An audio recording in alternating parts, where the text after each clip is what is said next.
Okay, we'll do question 4. We have a centrifuge that's in the biology department.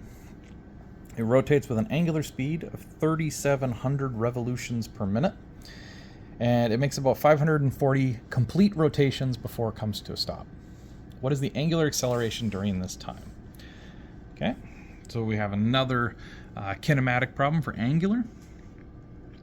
We know that we'll have a change in theta, we'll have our two velocities, we'll have some acceleration, and a time. I was just picking apart which one is which here. The first thing that it states is that it rotates with an angular speed of 3,700 revs per minute. It makes 540 complete revolutions before it stops. So I know that it's going to stop, which means it'll come to 0 rads per second in the end. Now, the initial then has to be this 3,700 revolutions per minute, but it's not in the right units. So we're going to have to go ahead and make a unit conversion on that. Same thing with the 540 complete rotations.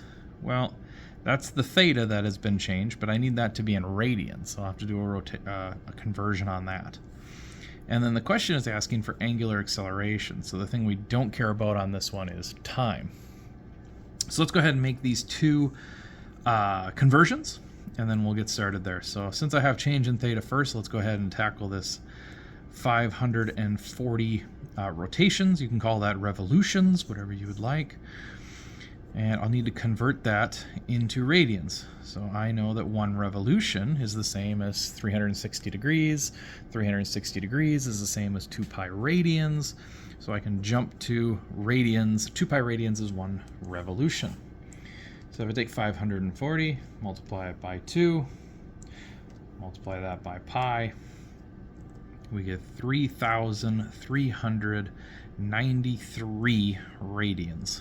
Okay, so let me add that in here, 3,393 radians. Now for the initial velocity, that's that 3,700 revs per minute. So let's see, 3,700 revolutions every minute. Well, again, I don't want revolutions, I want radians. So let me do the same conversion, get rid of revolutions and get it into radians.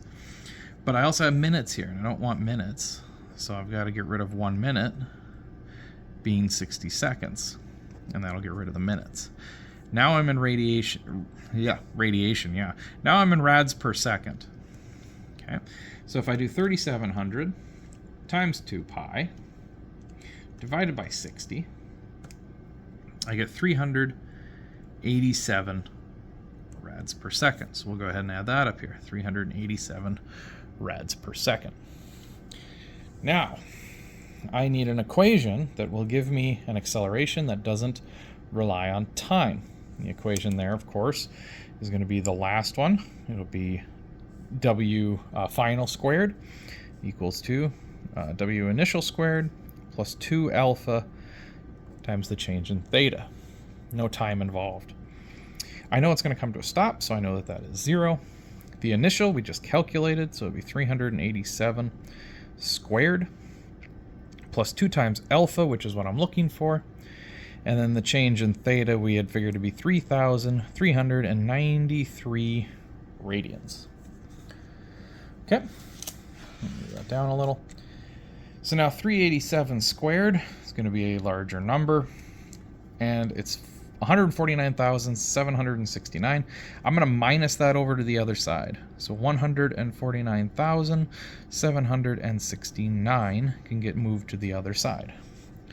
Next, I'll have 2 times this 3,393.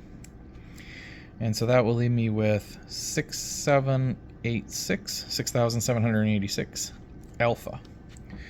So now to get alpha by itself, I'm just going to divide both sides by this 6,786. Okay, and that will result in an alpha that is negative of 22. We'll leave it as 22. 22 radians per second squared, which should be your final answer for that one. Negative 22 radians per second squared. Okay, it makes sense that it's negative because it decelerates. It comes down to a stop. So it's a negative number.